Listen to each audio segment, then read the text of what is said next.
هموطنان عزیز، محترم نمایندگان اهل زیام، در آغاز سخن میخواهم تمام مردم شریف تاجیکستان، هموطنان برون مرزی، کل تاجیکان و فارسی زبانان دنیا و مردم کشورهای حوزه تمدن نوروز، اینچنین همه شما حاضرین ارجمند را به افتخار فرارسی این آیین خسروانی یعنی نوروز که چند سال این جانب همچون جشن بین المللی تجلیل می گردد صمیمانه تبریک گویم.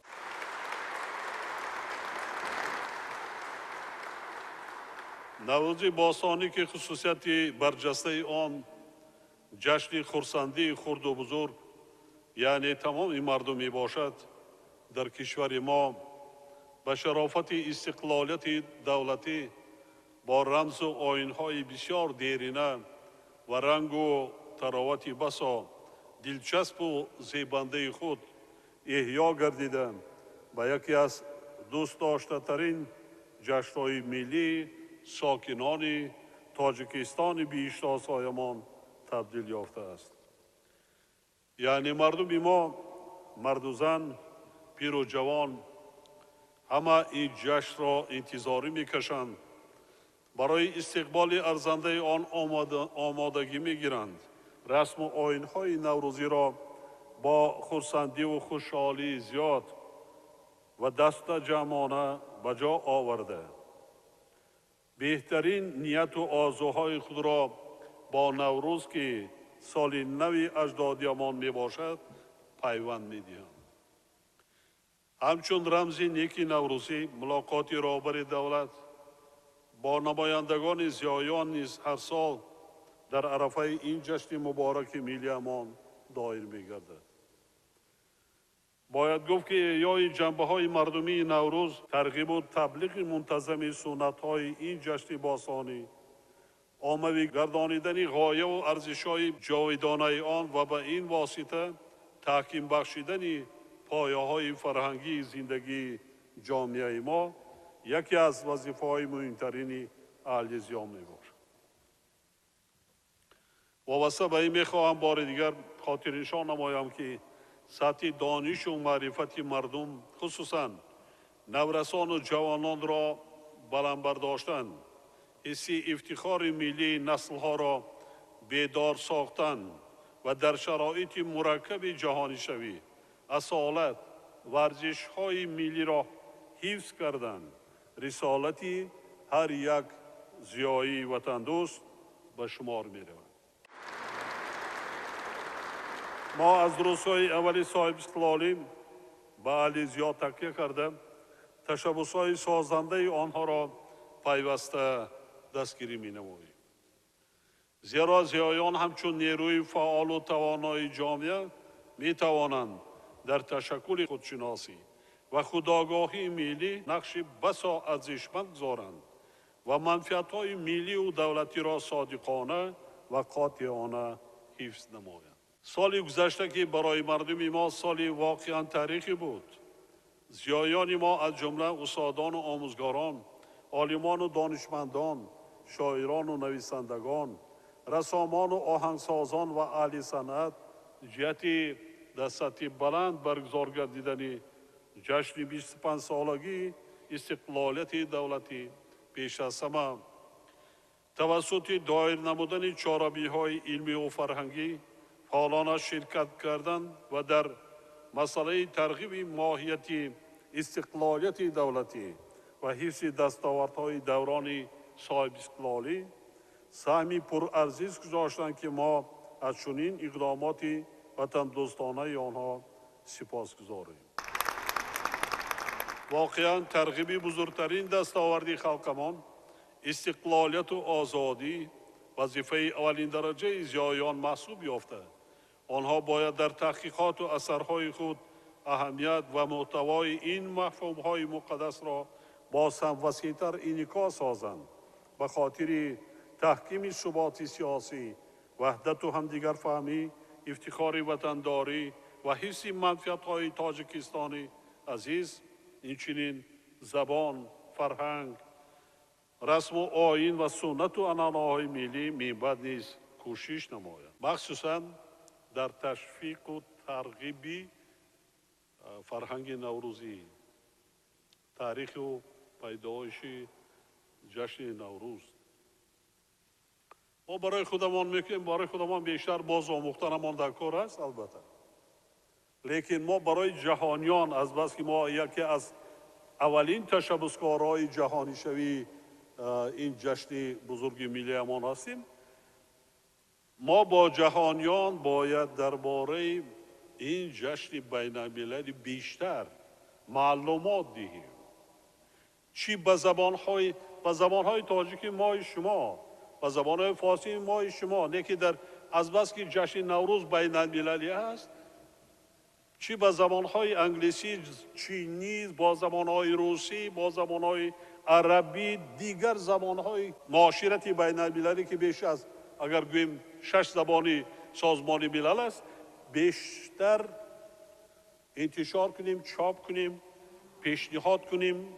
حالا مطبوعات بسیار با واسطه اینترنت به دنیا کلاً در یک ثانیه پهن میشه که دیگر خلق ملت‌های جهان از تاریخ و تمدن این جشن فرخنده معلومات بیشتر به دست دارد.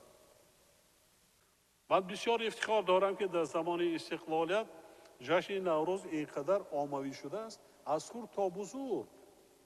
حتی در کودکان که خردسال 6 ساله، 5 ساله، 3 ساله، 2 ساله حتما به خودش یک لباس طلب میکند از مادر، از پدر، از دیگر، ببیند با واسطه تلویزیون و رادیو یک کرته ملی یا که اطلس یا یک کرته گلدوزی باید حتما به بر میکند و خرسندی میکند، حالا که از معنای این جشن یگان چیز صرفم نمی رود.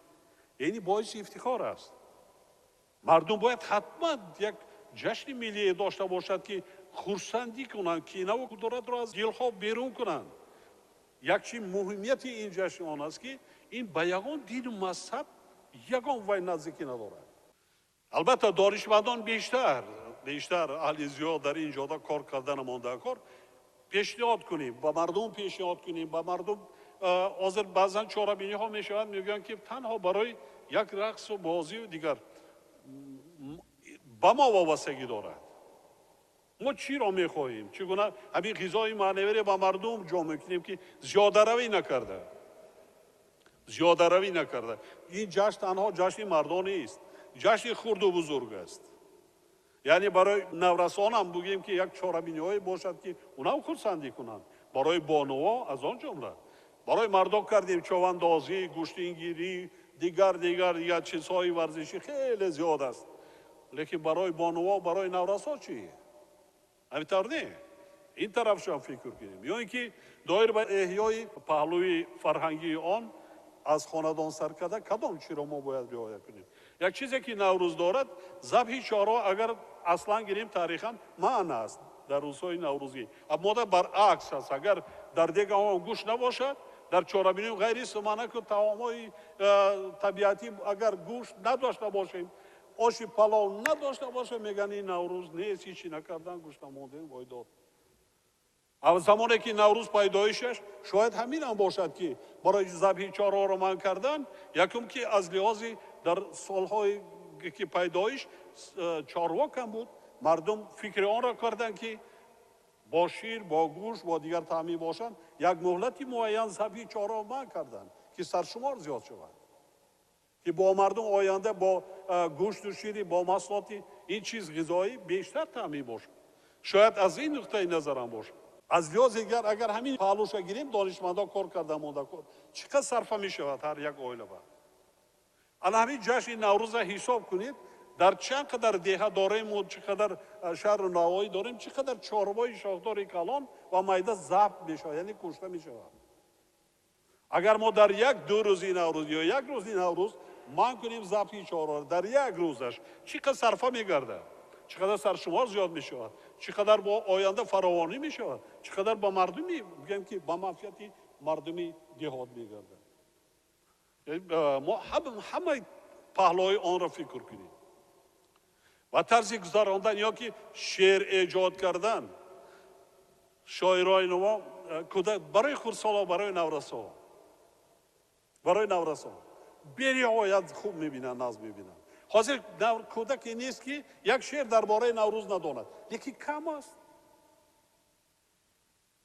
حالا آنچه که داریم کم است بیشتر ایجاد کرده مونده کار یک چیز دیگر است همین جشن ما درباره دیگه کینه و کدورت دیگر رو از بیرون کردن از دلها از قلبها اینا بسیار مهم است و طبعا خرسندی کنیم خرسندی کردن خنده کردن هم اینم در هر یک کشور در هر یک خاندان میسر نمیگرده این روز بینید در پهلوهای ما شما چگونه واقعا رو داده ایستادن که هزارها هزار در یک شبانه روز قربانی شده ایستادن میخواستم که ما مردم اهلیسیا ما بیشتر از دیگران تشویق و ترغیب همین را کردن مانده کن جشن نوروز دیگر جشن بین المللی است جشن یک تنها ما نیست لیکن ریشه و پیدایش جشن نوروز من از مردم آریایی تبار است ما سال 2017 را سال جوانان اعلان نمودیم و باور داریم که شما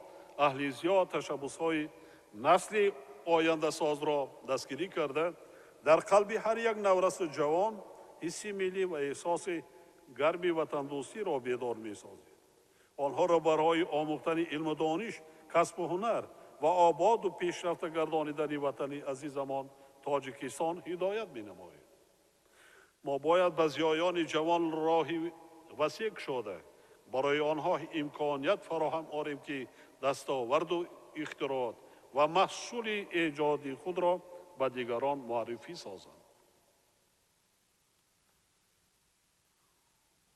مثلا برای دستگیری جوانان اگر زبانی همون عادی مادری قدی گوییم بخیلی کردن ما در کار نیست برعکس کمک کنیم دستگیری کنیم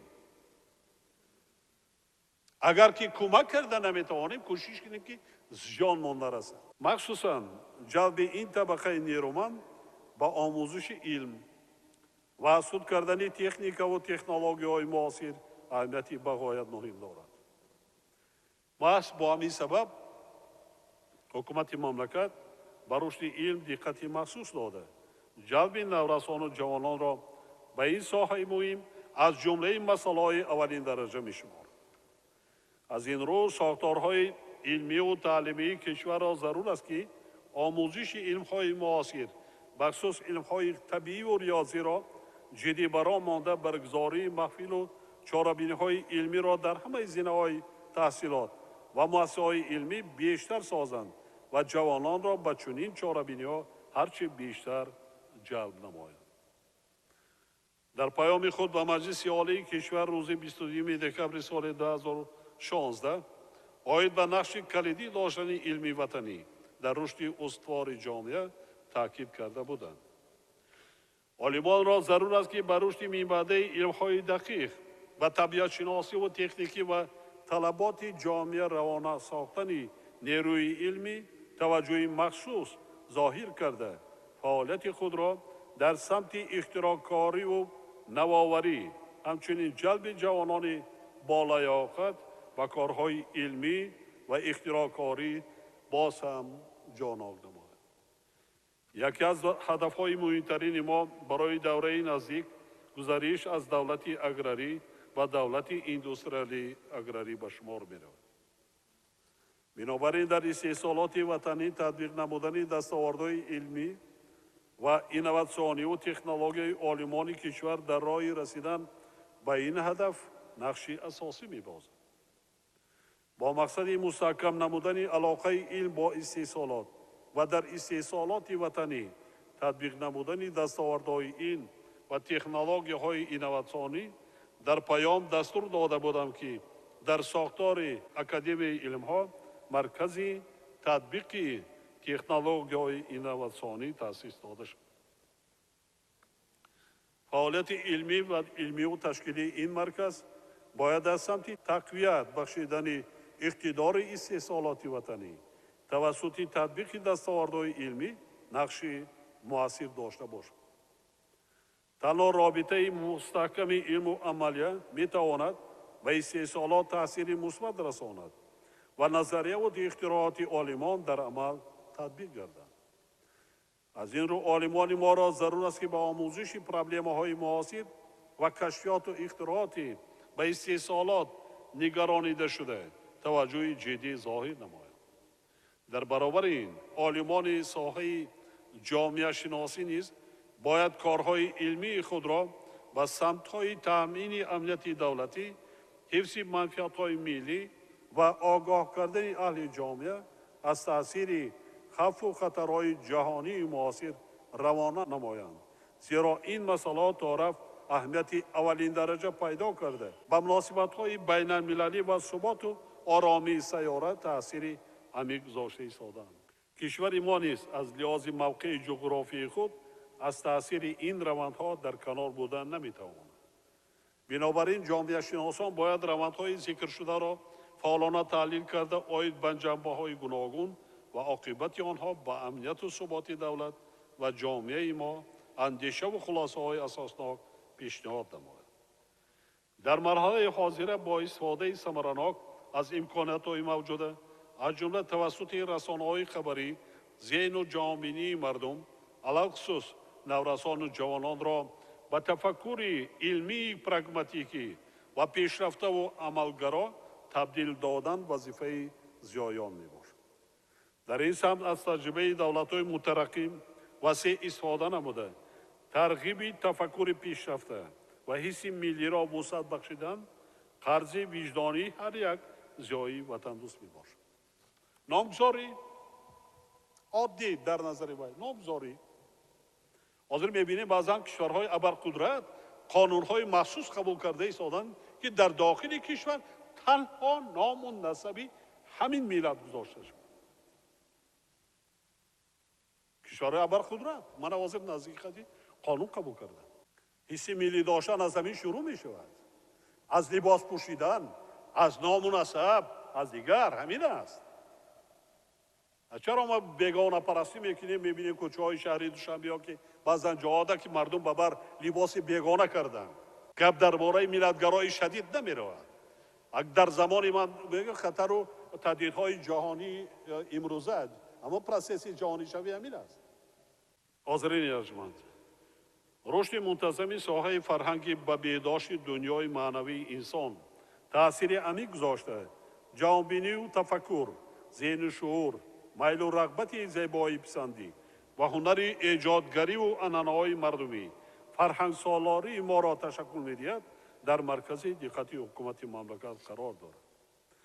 ضرور است که اهل ایجاد کشور، عالمان، خادمان ادبیات، تئاتر، صنعت تصویری، موسیقی، کینا و دیگران نیز با در نظر داشت این رسالت انسانساز فرهنگ و رشد همه‌جانبه و منتظم آن توجه باز هم بیشتر ظاهر نماید. و شرافت صاحب سپالی ما در سمت حفظ و نگهداری میراث فرهنگی خلق کهن بنیادمان تمام تدبیرهای امکان پذیر را اندیشیدیم و در دوران نچندان طولانی با احیا کردن و تحکیم بخشیدن اصالت ملی، زبان و فرهنگ رکنهای اساسی دولت دار می باشند موفق گردید. فرهنگ ملی ما زمینه‌های استوار داشته با تاریخ و عنعنه‌های قدیمه و گوناگون رنگی و خصوصیت‌های خاص خود از جمله آثار خطی نادر، مصوره‌های کم نظیر، موسیقی شش مقام، فلک و صدها دستاورد و پدیده‌های دیگر هنر و ادب امروز در جهان مشهور است. این میراث پرغناوت ملی را حفظ کردن و تأمین نمودن رشد منبع آن وظیفه نه تنها دولت بلکه قرض وجدانی و انسانی هر یک فرد صاحب فرهنگی کشور مخصوصاً زیایان می باشد. باید گفت که هرچند در ظرف سالهای صاحب استقلالی دایر به بهتر نمودن وضع فرهنگی ملی در اکثر شهر نایا از جمله در نایای دوردست کوهستان کارهای زیاد را عملی نمودیم، ولی سطح و صفت فعالیت مؤسسه‌های فرهنگ و فراغت و فراگیری دایره‌های گوناگون مردم و چاره‌بینی‌های فرهنگی هنوز هم بهبودی می‌خواهد. از این رو وزارت‌های فرهنگ، معارف و علم و مقامات اجرایی حاکمیت دولتی ولایت‌ها و شهر و ناحیه‌ها را ضرور است که دایر به حل این مسئله تدبیرهای یکجایه را عملی گردانند. یکی از بخش‌های دیگری فرهنگ که به دستگیری و در عین زمان به فعالیت هماهنگ شده همه ساختارهای دخلدار در سمت رشد میانبرده آن نیاز دارد، صنعت تئاتر میباشد. صنعت تئاتر میتواند تاریخ و تمدن، ارزش‌های ملی و حیات معاصران ما را به جهانیان معرفی نماید. سبب اساسی رشد نکردن ساحه نبودن اثرهای دراموی موافق به ذوق تماشابینی امروزه می باشد.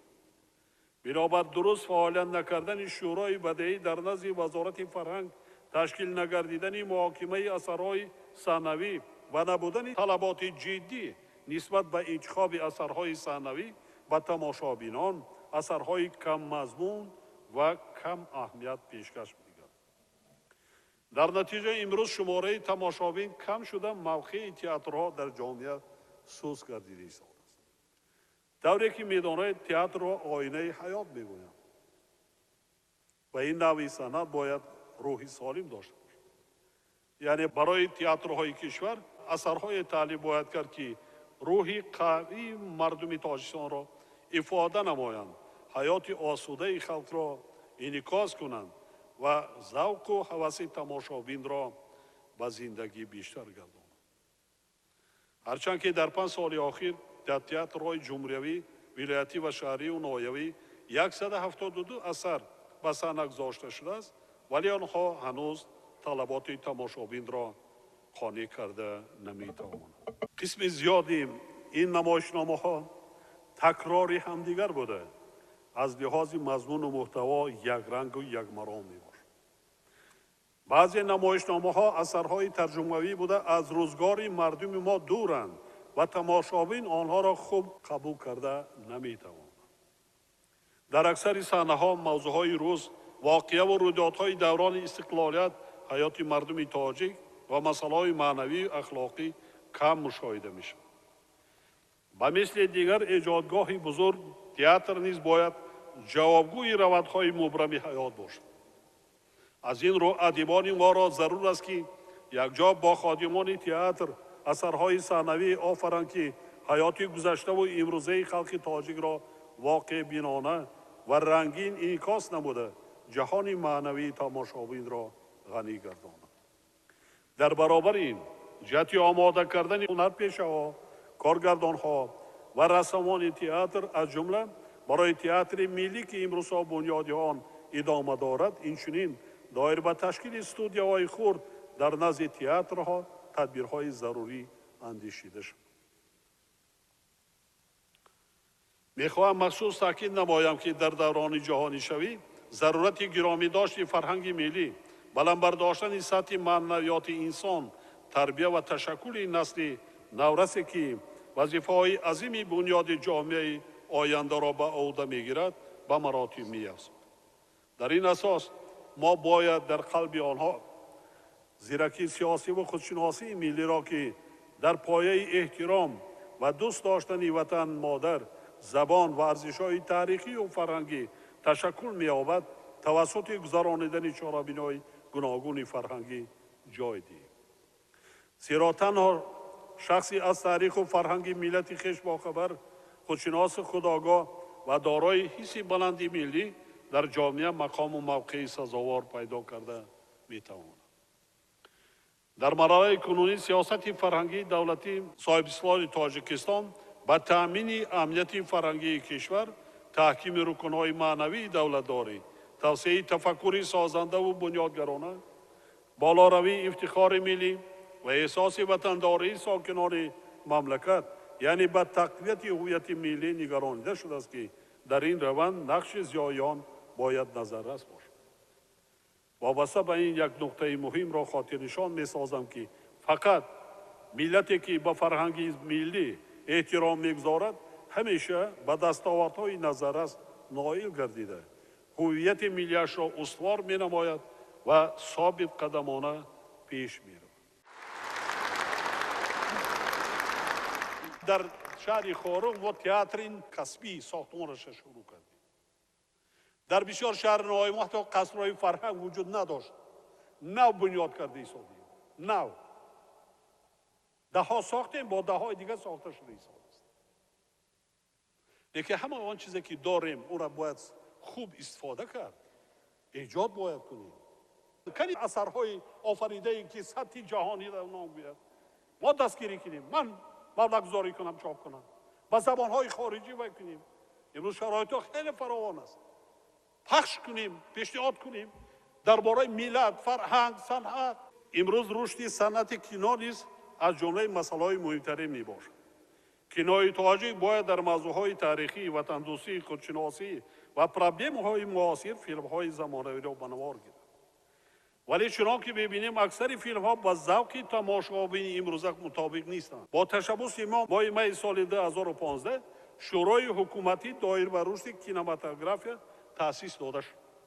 ولی هرچند که از بین 2 سال سپری گردید تا به حال شورای مذکور یگان فیلم نامه را بررسی نکرده از جانب ادیبان کشور نیز اثر پیشنهاد نشده است.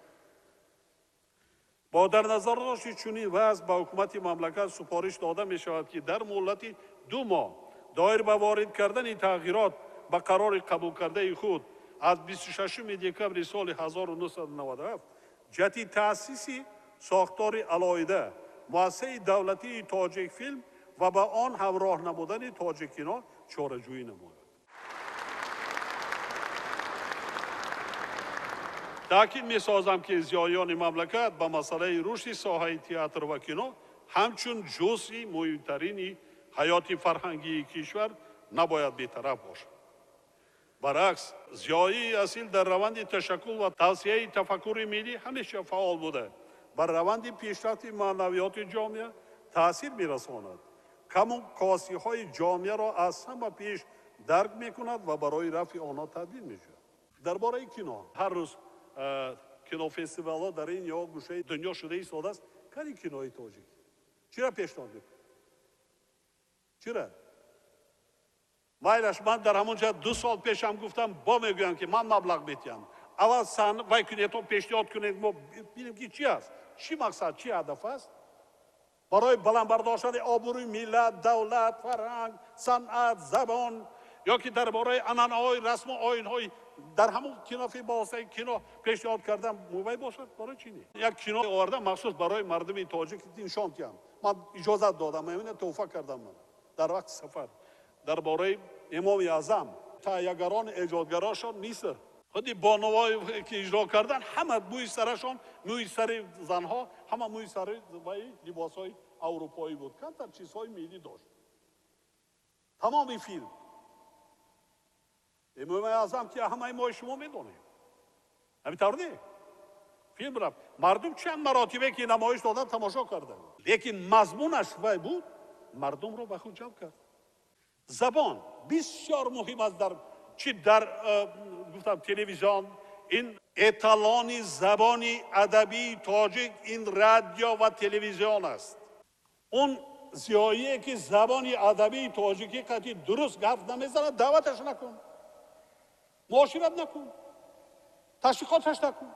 کسی نباشد نسبت به زبان و خودش به ملت خودش ناحرمتی میکند. ما چرا اون را تشویقات کنیم؟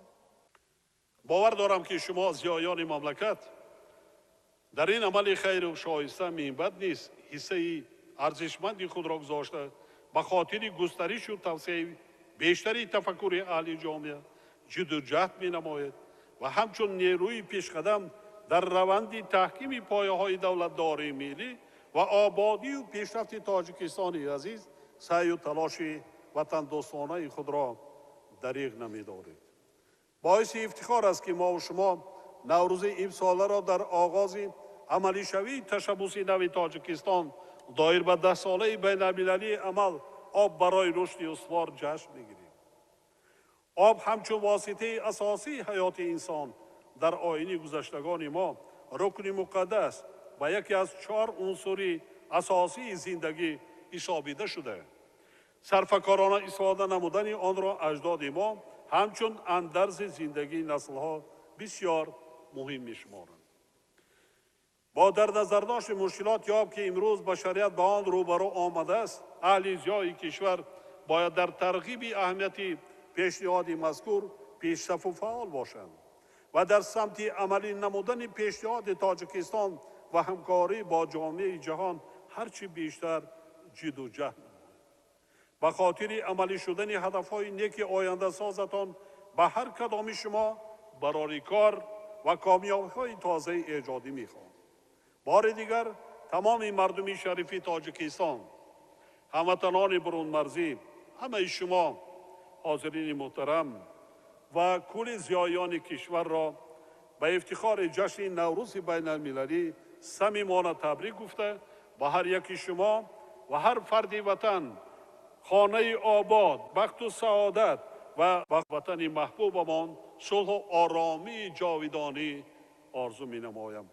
نوروزتان مبارک باشد هموطنان عزیز و اهل زیای کشور. سلامت باشید.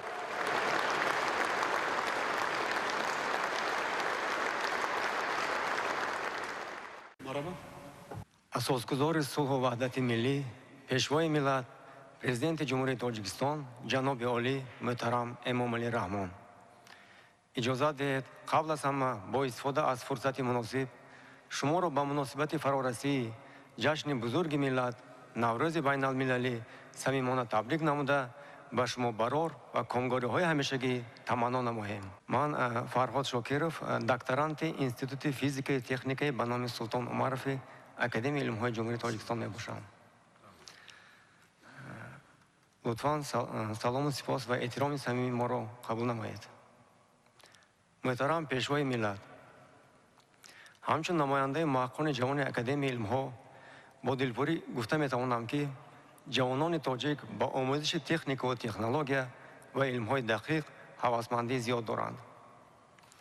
نتیجه دستگیری به واسطه شما پیشوای ملت است که امروز در اکادمی علم‌ها یک زمره عالمان جوان با کارهای علمی تحقیقاتی مشغول هستند و در شعبه‌های ماجستراتور و اسپیرانتور تحصیل می‌نمایند. محترم پیشوای ملت، جناب عالی، در عصر 21 طلبات به سرعت و صفت، مبرم و جدید و رقابت‌پذیر بودن تحقیقات‌های علمی با سرعت افزوده در علم مفهوم‌ها و سمت‌های معاصر تحقیقات به مانند تحقیق و بنیاد موادهای نو، نانو و فمتا تکنولوژیا، بیوتکنولوژیا و بیولوژی کوانتی، فوتونیکا و سپینترونیکا و مانند اینها پیشرفت می‌گردند. و البته در این شرایط مساعد کشور عزیزمان که کل امکانیت‌ها برای تحصیل و رشد علم و دانش فراهم آورده شده‌اند، ما را ضرور است که دلگرمانه تمام علم‌های بنیادی را از بر نماییم، مکتب‌های علمی را به مراتب رواج دهیم و در این سمت فعالیت بریم تا به باوری شما محترم جناب عالی سزاوار گردیم و در رشد علم و اقتصادیات کشور عزیزمان سهمگذار باشیم.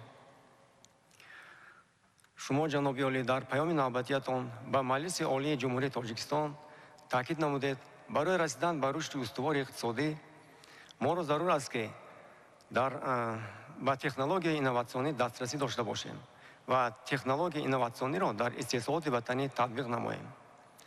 وابسته به این پیشنهاد شما جناب عالی جهت تأسیس مرکز نو مؤسسه دولتی علمی مرکز تحقیقات تکنولوژی‌های اینوواسیونی در اکادمی علم‌ها اقدام بسیار سری وقتی می باشد که سمت‌های اساسی فعالیت آن با آموزش تکنولوژی و اینوواسیونی، نانوتکنولوژی و استحصال نانوموادها، روبوتotechnika، گن انژینریا، بیوتکنولوژی، تلکامونیکاسیا، تکنولوژی الکترونی، مدل سازی کامپیوتری، داروشناسی و داروسازی و اینچنین استحصال موادهای نو اینوواسیونی روانه گردیده با پیوست علم با استحصالات نقش مهم می‌بازد.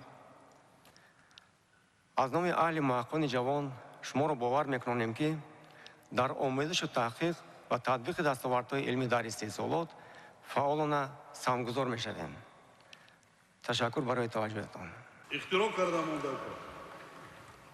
کار کردم اون از دیگران آموختن در کار شرط کردم اون کار نیست. شما منا کادر جوان ما دستگیری میکنید سیاستی دولت را کردید دستگیری میکنید همه طرف مخصوصا فنهای دقیق به اختراع کاری ده همه طرف دستگیری میکنید. تشکر.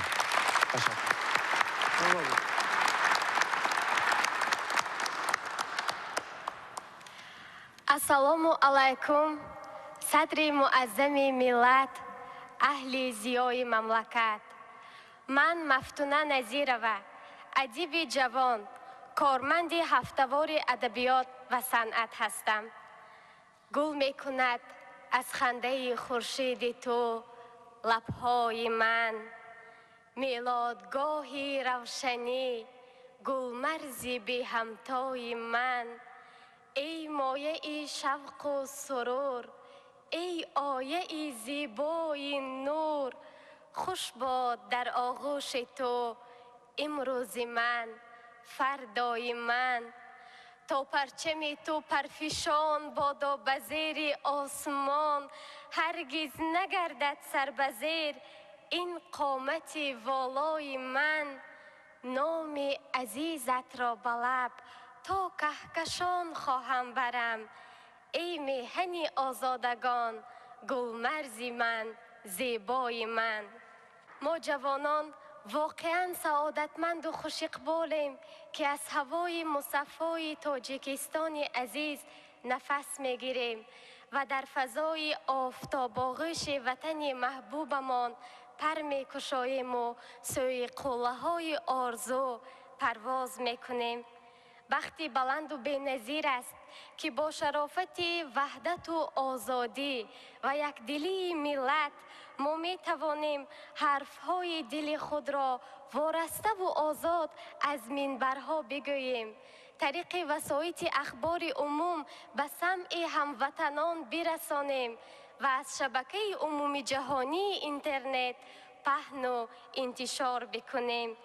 این سعادت بی‌نظیر با شرافت سیاست خردمندانه و صلح آفرانه شما محترم صدر معظم ملت نصیب ما جوانان زادگان دوران صاحب استقلالی وطن گردیده است.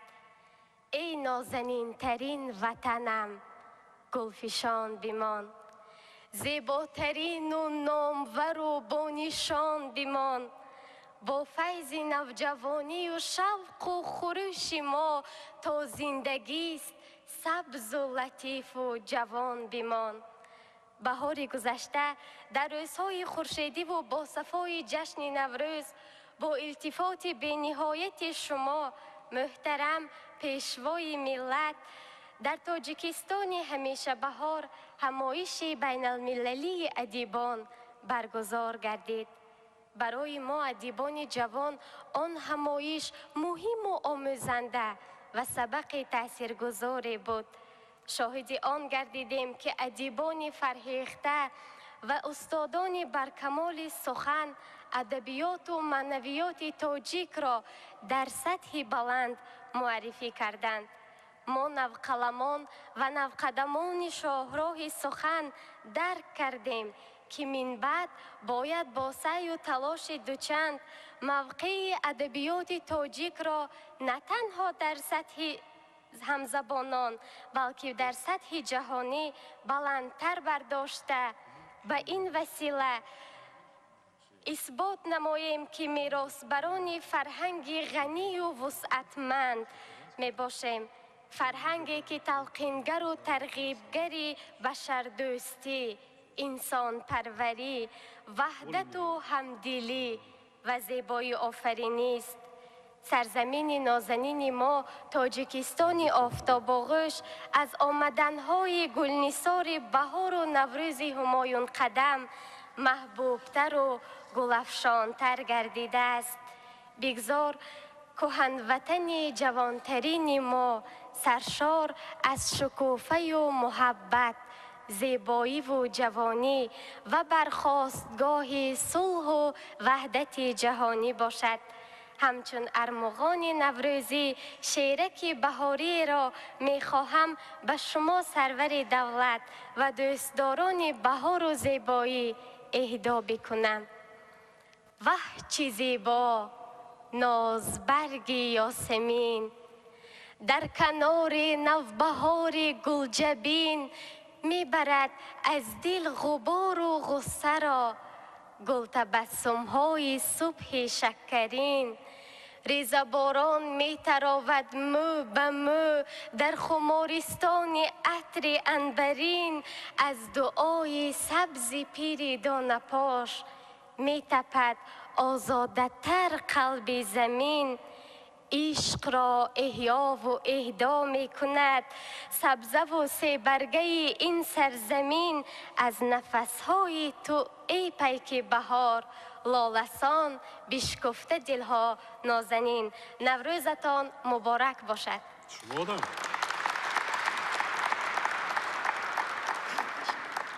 مفتونه دخترم کجا را ختم کردی؟ در دانشگاه ملی کورس 4 میخوانم. محترم پیشوای ملت، محترم پیشوای ملت هم میخوانم هم کار میکنم. باز در مرکز تعلیمی بانوان سرور درس های علاوگی میخوانم. از پی آموزش زبان انگلیسی هستم. کارم بسیار.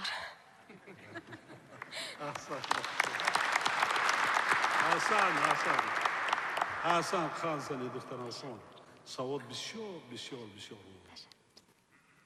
من اینجا دعوت میشم یا که مذهب من فرمان پرزیدنت قطعی میتیم باور یکی صاحب عزت و احترام در بین جامعه شدن یگان منصب داره یگان شخص نه فرمان پرزیدنت نه قرار مجلس نمایندگان پارلمانت نه دیگر خطی نمیگن اصلا یک کس خودش وابستگی دارد.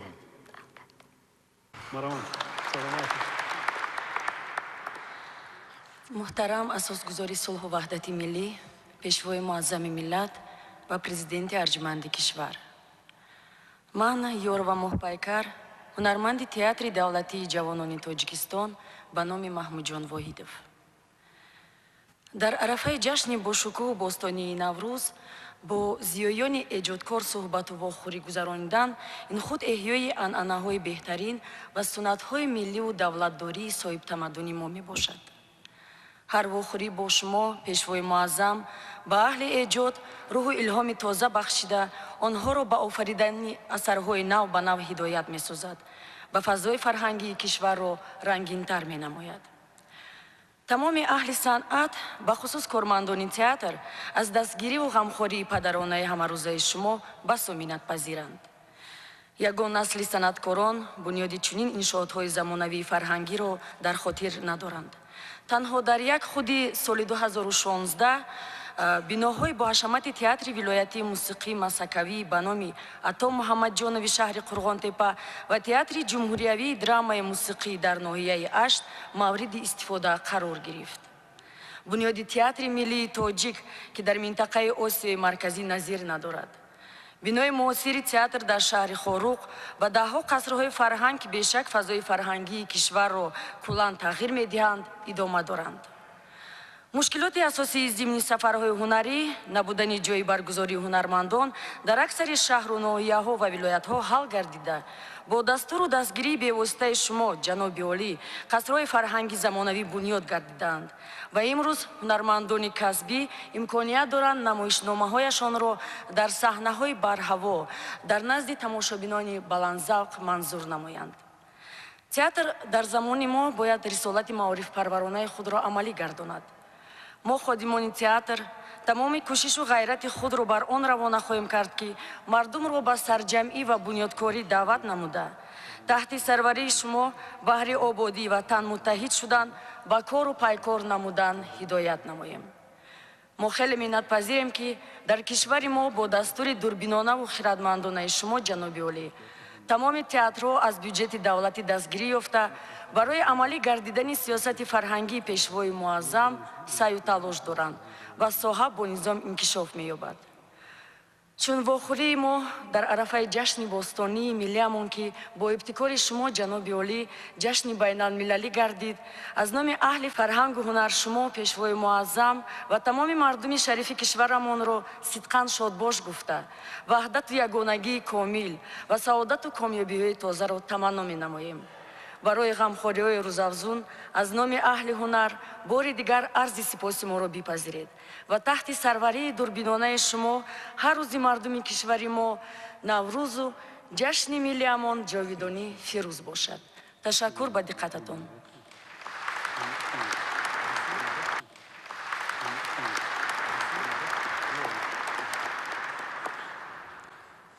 یک جان تشکر. من نمایشنامه‌ای که شما برای من میکنین تماشا میکنم. تشکر. بسیار خوب است. مرحمت. دعای سخن از استاد رودکی است. هیچ شادی نیست اندر این جهان برتر از دیدار روی دوستان. من بزرگ مهری بهادر هستم. نخست از شما محترم جناب عالی به شما یک جهان منتداری و تشکر بیان میکنم که همه ساله چنین همایشی تاریخی را پای در پای میگذرانید و برای زیایان ایجادکار کشور تکانه می شود. و بعداً من گفتنی هستم که واقعاً از بین هزاران جوانان برکمال و ایجادکار کشور مرا طالع بلندتر، مرا طالع فرختر نصیب بوده است که امروز من در نزد شما و اینقدر عزیزان دیگر سخن گفته ایستادم. و بعداً برای آن که در این انجمن باشگاه اشتراک میکنم و در روبروی شما محترم جناب عالی سخن میکنم، میخواهم منتداری خود را برای همون عادی ترین یک آموزگار مکتبم که در دیه مانده است و یا که مادرم که در دیه امروز قرار دارد منتداری بیان کنم که اگر نزد شما من حرفی بزدم اون حرف برگرفته از زبان همان استاد است. اگر به شما مسئله گفتم، اگر به شما شعر بخواندم، این از همان گفته های نمکین مادرم است که تاثیر به من رسیده است. بعداً در چنین کاخ محتشم که نام نوروز را دارد برگزار شدنی چنین شاربینی که آغاز نوروز راستین است به سبب نیست و شعری که اینک برایتان و برای همه عزیزان جمع آمده خواندن ترنم کردن میخواهم. انجمن نوروز دارد، یعنی انجمن نوروز در کاخ نوروز. پیداست که اهریمن مغلوب اهورا شد، پیداست که اهریمن مغلوب اهورا شد، از نور و ضیای حق آینه مجلا شد، وارسته ز تنهایی منها همگی ما شد. دلها بر دلهایند، دلها بر دلهایند، دل داده سراپایند، با آمدن نوروز سرگرم تمنایند. نوروز وطن خوش باد، در باغ و چمن خوش باد، در انجمن نوروز نوروز سخن خوش باد. نوروز تو دنیای اهورایی، نوروز تو یکتای اوستایی، نوروز همه روزی، نوروز پر از روزی، نوروز همه روزی، نوروز پر از روزی، نوروز عظیم روزی، پیغام به فردایی. دلها بر دلهایند، دلها بر دلهایند، دل داده سراپایند، با آمدن نوروز سرگرم تمنایند. نوروز وطن خوش باد، در باغ و چمن خوش باد، در انجمن نوروز سخن خوش باد. محترم جناب عالی، از اون زمانی که فردوسی بزرگ در ادبیات تاجیک ظهور کرد و شاهنامه بیزوال و ماندگار خود را به میان آورد، تا امروز خلق تاجیک در حال هوای شاهنامه، وطن دوستی، حس و هویت بلند ملی و افتخار و شکوه ملت دار را از آن می‌آموزند، می‌جویند، موشکافانه از اون واژه به واژه می‌جویند و می‌یابند. و یکی از اون بزرگانی که در پاسداری همین نوروزی که امروز بین المللی شده است با اقدام شما سهم بسیار بزرگ دارد، این فردوسی است. و شعر نوبتی که برایتان خواندنی هستم نام دارد سرود فردوسی و این همان ندای فردوسی است. وطن گویم زبانم آتشین است، زبانم در دهانم آتشین است. اگر یک لحظه میهن نگویم، خدای مهربانم آتشین است. نه تنها خنده ای من، شادی ای من، همه درد و غمانم آتشین است. نه تنها خواب من، بیداری من، نه تنها خواب من، بیداری من، نمازی هر زمانم آتشین است. شنو فریاد رستم رازی البرز، شنو فریاد رستم رازی البرز، دوی رخشی چمانم آتشین است. زربی گرزی من ریزد ستاره، سری گرزی گرانم آتشین است. صدای آرش آید از دماوند، صدای آرش آید از دماوند، به کف تیر و کمانم آتشین است. سیاووشم نمیسوزم به آتش، تنی خاکی و جانم آتشین است. یلی روین تنم اسفندیارم، یلی روین تنم اسفندیارم، رگ و پی استخوانم آتشین است. من آن سهرابم از تخم تهمتن که خونی ارغوانم آتشین است. درفشی دستی کاوه دفتری من، درفشی کاویانم آتشین است.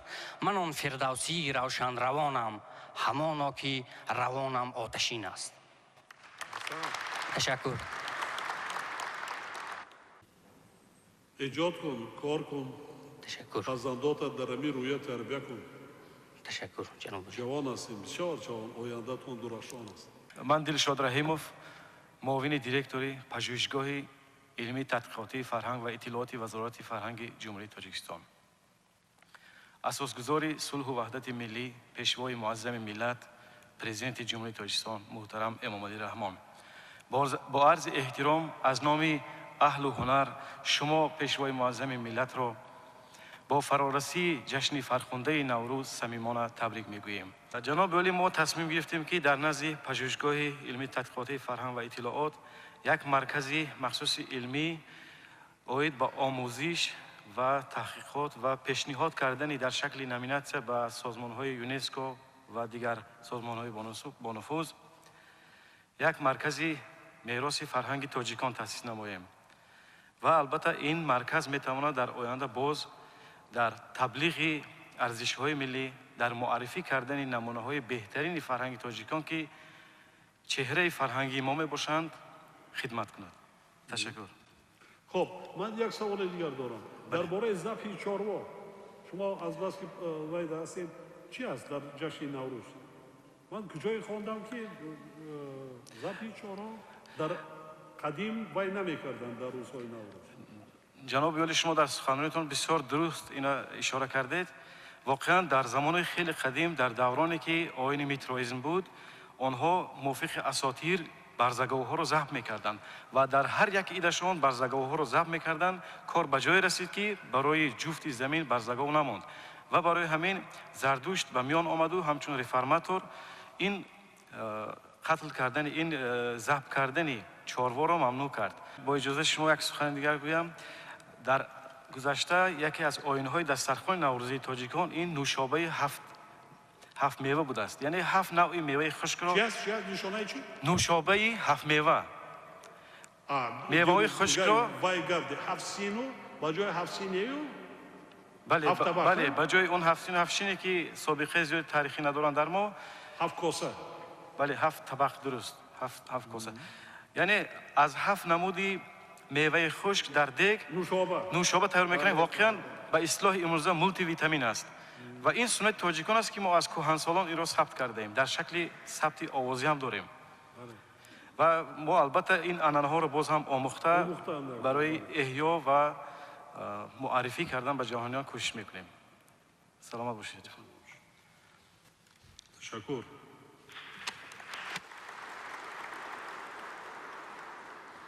جوان مو به خلق خیش صادق و به همتیم که پیروانی از مکار پیشوای ملتیم. دوام روزگار ما حیاتی نسل میهن است، به زیر پرچم وطن ستاج با فضیلتیم. من رفعت فیضلی، رئیس شورای دختران محفل والنتیران کمیته جوانان ورزش و سیاحی، دانشجوی دانشکده اداره‌کنی دولتی نزد پرزیدنت جمهوری تاجیکستان می باشم. محترم پیشوای ملت، عرض و سپاس جوانان سعادتمند کشور را به شما برای توجه به اندازه‌تان اظهار می نماییم.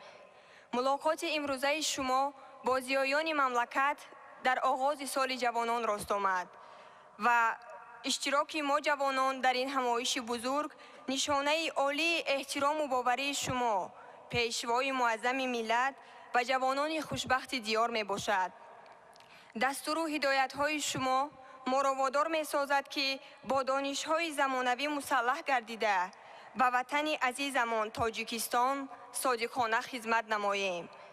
ما به مقابل تهدیدهای زمان معاصر مبارزه برده فریفته وعده های گروه های افراطی نمی گردیم و در اطراف سیاست نیکبینانه شما متحد شده яктану якҷон баҳри рушду кишвари азизамон талош меварзем. муҳтарам пешвои миллат, шумо зимни суханрониятон дар тантанаи рӯзи модар қайд намудед ки зани соҳиб маърифату боифат гавҳар ва зани ҳунарманду катбонуи сариштакор хазина аст. дар тақвияти ин гуфтаҳои шумо, ҷаноби олӣ, пешниҳод менамоям ки дар назди тамоми муассисаҳои таълимӣ, марказҳои ҷамоату деҳот, шаҳраку маҳалла, курсҳои алоҳидаи омӯзишии ройгон аз қабили маърифати оиладорӣ, фаъолияти соҳибкорӣ, қаннодӣ, нонпазӣ, куроқдӯзӣ, гулдӯзӣ ва дигар ҳунарҳои дастӣ барои ҷавондухтарон таъсис дода шавад. муҳтарам пешвои миллат, мо ҷавонони кишвар сиёсати хиратмандонаи шуморо ҳамеша ҷонибдорӣ менамоем ва тамоми нерӯву имкониятҳоямонро барои амалӣ гардидани дастуру супоришҳои шумо ба хотири пешрафти ватани азизамон равона хоҳем кард, то рисолати созандагии худро бо садоқату устуворӣ ҳамчун пайравони асили пешвои миллат иҷро намоем. раҳе ки пеша кардаем ба олами саодат аст. мароми мо ягонагӣ, салоҳи мо кафолат аст. зироҳи рост то абад қадам бурун намезанем, чу азми пешвои мо муҳаббату саодат аст. аз таваҷҷӯҳатон сипосгузорам. саломат бошед духтарҷонам. пешниҳоди хуб, лекин мо ҳамин чизе ки таклифҳои кардид дар шаҳру ноё дар бештарашон дорем кам аст. рӯзи модарон ҳамин бонувоне ки кошонаи ҳусн доштанд, яксола корашонро гирифтанд. ана ки ҷашни наврӯз, оне ки ҳунари зандагӣ доранд, анам хи навбат пушти дараш мондан, шабу рӯз духта истоданд. аз духтан таъм хел намешавад, пул мегирад ва даромад мегирад, зиндагиш хуб мешавад, беҳтар мешавад. чаро не? барои чи агар 2000 дар шаҳри душанбе 3000 анам хел ҳунармандон бошад, нархи ҳамин чиз кӯтагузӣ поёнтар меад. муҳтарам пешвои муаззами миллат, ман Наби Набизода, роҳбари муассисаи давлатии телевизиони синема ҳастам. мо корбандони соҳаи телевизион, радио ва кинои тоҷик дар фаъолияти ҳаррӯзаи худ дастгирӣ ва ғамхориҳои ҳамаҷонибаи шуморо эҳсос менамоем ва ҳама иқдоми созандаатонро қадр мекунему сидқан сипосгузорем. ҷаноби олӣ, маҳз бо шарофати истиқлолияти давлатӣ ва талошу заҳматҳои шумо дар соҳаи телевизиону радио таҳаввулоти бузург ба вуҷуд омад ва дар фосилаи 1 соли охир 3 шабакаи нави телевизионӣ, шабакаи синемо, варзиш ва футбол ба фаъолият оғоз намуданд. дар маросими ифтитоҳии телевизионҳои синемо ва варзиш шумо моро вазифадор намудед ки бояд фазои холии иттилоотиро бо филмҳои сатҳи баланд ва барномаҳои ҷолибу рангин таъмин созем. ин дастури шумо, ҷаноби олӣ, сармашқи фаъолияти мо гардидааст. маҳз бо дастгирии шумо барномаҳои давлатии рушди кинои тоҷик таҳия ва татбиқ шуданд. дар доираи ин тадбир заминаи моддию техникии соҳа такмил ёфта, гурӯҳе аз мутахассисони ҷавон дар хориҷи кишвар ихтисоси худро такомул доданд ва имрӯз аввалин офаридаҳои онҳо тавассути шабакаи телевизионӣ мо пахш гардиданд. албатта ҳамаи ин ҳанӯз моро қонеъ карда наметавонад ва нақшаҳои зиёдеанд ки бояд амалӣ шаванд. дар маҷмӯъ тамошобинон аз аҳли эҷод филмҳои ҳунарии хуб, мустанад, филмҳои илмию оммавӣ, манзаравӣ ва тасвири мутобиқ ба тафаккуру ҷаҳонбинии миллиро тақозо доранд. бо такмили пурраи заминаи моддию техникии соҳа ҷалби мутахассисони лояқатманд филмҳои таҳия ва манзури тамошобинон карда шаванд ки тарғибгари арзишҳои миллию умумибашарӣ, таҳкимбахши пояҳои давлатдорӣ, сайқалдиҳандаи завқи зебоипарастӣ ва муаррифгари зебоиҳои ватани азизамон бошанд. дар ин самт пеш аз ҳама филмноманависону таҳиягарон саҳми муносиб гузошта метавонанд. бо ташаббуси шумо, пешвои муаззами миллат, минбаъд ҳамчун сохтори мустақил фаъолият кардани киностудияи тоҷикфилм ки имрӯз дар ин ҷо садо дод, иқдоми навбатӣ дар самти рушди синамои миллист ва ба пешрафти соҳа як такони ҷиддӣ хоҳад шуд. محترم پیشوای معظم ملت، ما از شما برای این پیشنهادتان خیلی و خیلی منتظریم. ما کارمندان ساحه تلویزیون و رادیو همچنین سینما شما را باور میکنیم که در این سمت یگان مشکلی صد راه ما شده نمیتواند، زیرا اساسی با اعتماد فعالیت ما را شما گذاشته اید و ما ایجادکاران از جمله کارمندان تلویزیون سینما تلاش می‌ورزیم تا من بعد با فیلم‌های سطح بلند و برنامه‌های جالب ارزش‌های ملی و استقلالیت دولتی آن را به نسل نورس و تمام قشرهای جامعه پیشنهاد کنیم. تشکر به دقتتان. این منظرهایی که در تاجیکستان است در کل کشورهای دنیا نیست. طبیعتی زیبا، 4 فصل سال. بار دیگر همه شما و کل مردم تاجیکستان را با فرارسی جشن نوروز بین المللی تبریک و تهنیت میگویم. به شما سلامتی، خوشبختی، تمام خوشی‌های زندگی را آرزومند هستم. همین هر آرزوی امیدی که در قلبتان است بگذار در همین سال نوی اجدادی عملی گردد.